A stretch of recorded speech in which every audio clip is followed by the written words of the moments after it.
Kasunod ng kanilang pagbaliktad, inilabas ng NTF-ELCAC ang anilay video at liham ng dalawang aktivista na patunay umanong sumuko sila at hindi dinukot.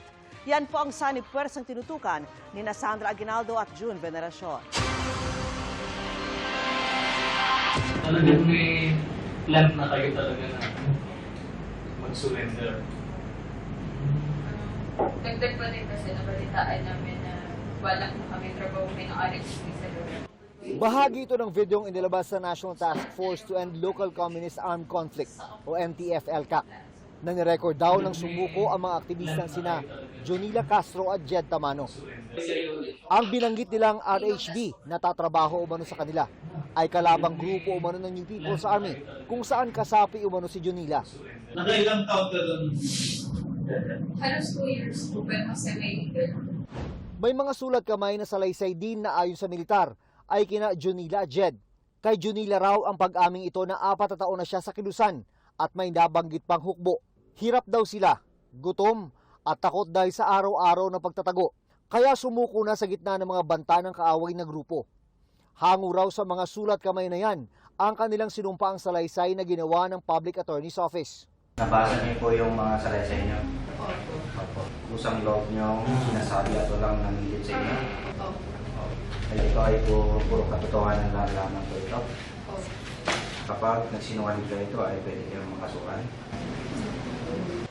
Taliwas sa mga ito sa sinabi ng dalawa sa inorganisang media conference ng NTF-ELCAC nitong Martes. Napilitan din kami na sumurrender. Dahil pinagbantaan yung buhay namin. Yun po ang totoo. Hindi rin namin ginusto na magpunta kami sa kustodya ng mga militar.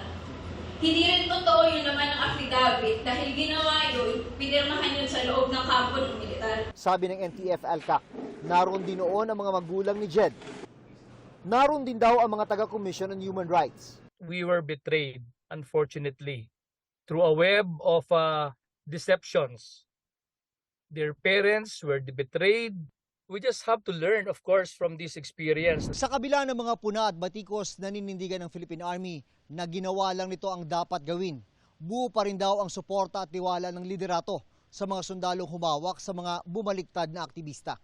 There's not a blunder. Maybe the other group had a blunder. We will file the necessary case and we just have to use our laws. Sinusubukan pa naming makuha ang panig nina Jonila at Jed, pero tumanggi silang magbigay ng pahayag. Gayunman, nakahanap ng kakampi ang dalawa sa Kamara ng isa lang ang budget ng Justice Department. Partikular na inusisa ng Gabriela Party List kung paano matitiyak na walang kinikiligan ng kagawaran. Kasunod ng pahayag ng Justice Secretary na new playbook umano ang ganitong pagbaliktad para pagmukhaing masama ang gobyerno. Sagot ng sponsor ng budget, ang prosecutor at ang Justice Secretary lagi umanong nakakiling sa biktima. Si prosecutor naman talagang partial yan. Kasi siya yung abogado ng biktima. I was asking the impartiality of DOJ, Mr. Speaker. Si DOJ, yun nga, kamay naman ni DOJ yung si prosecutor. Kasi kung ano yung trabaho ni prosecutor, yun din ang trabaho ni DOJ. Noon na naging emosyonal si Brosas. Sabay giit na dapat maingat ang Justice Department sa mga pahayag dahil may buhay na nakataya.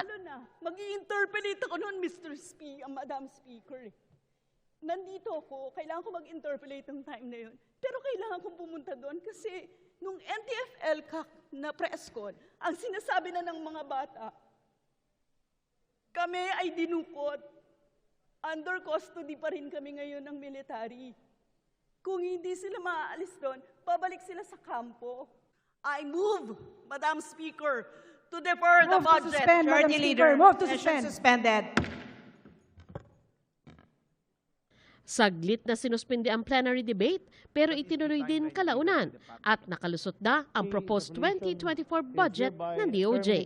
Para sa GMA Integrated News, Sandra Aguinaldo. June Veneracion, nakatutok, 24 oras. Mga kapuso, kasama nyo kami 24 oras. Mag-subscribe sa GMA Integrated News sa YouTube.